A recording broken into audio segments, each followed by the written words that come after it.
मिरज पूर्व भागात प्रथमच नव्याने सलगर येथे सुरू झाले अत्याधुनिक सिद्धिविनायक नेत्रालय व्हिजन सेंटर। आज तुमच्यासाठी मोफत नेत्र तपासणी व ऑपरेशन शिबिर 13 एप्रिल ते 5 मे 2026 या कालावधीत सुरू असलेल्या या शिबिरात कॉम्प्युटरद्वारे संपूर्ण डोळे तपासणी, मोतीबिंदू फेको शस्त्रक्रिया, 5 बिंदू उपचार, लेसर सुविधा, तिरळेपणा व लहान मुलांच्या डोळ्यांचे आजार यावर तज्ञ डॉक्टरांकडून उपचार उपलब्ध आहेत। तसेच ब्रँडेड चष्मे, गॉगल्स व कॉन्टॅक्ट लेन्सेस ही उपलब्ध। वेळ सकाळी 9 ते दुपारी 2 आणि सायंकाळी 4 ते 8। ठिकाण हायस्कूल रोड, सलगरी, तालुका मिरज। संपर्क 9309764441।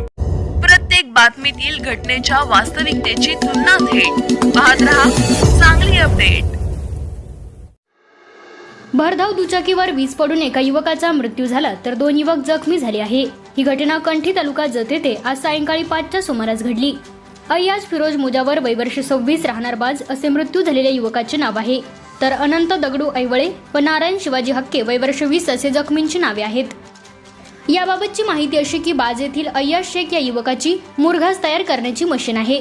आसपासच्या गावात जाऊन तो शेतकऱ्यांना मुरघास बनवून देण्याचे काम करतो। मंगळवारी कंठी येथील एका शेतकऱ्याला मुरघास तयार करून देण्यासाठी आपल्या कामगारांना घेऊन गेला होता।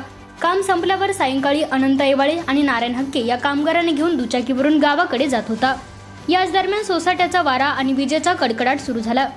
पाऊस येण्याच्या शक्यतेने अय्याज भरधाव वेगाने दुचाकी चालवत होता। त्यांची दुचाकी शेजूळ वस्तीजवळ आली असता अचानक दुचाकीवर वीज पडली। यात अय्याज याचा भाजून जागीच मृत्यू झाला तर दोघे जखमी झाले।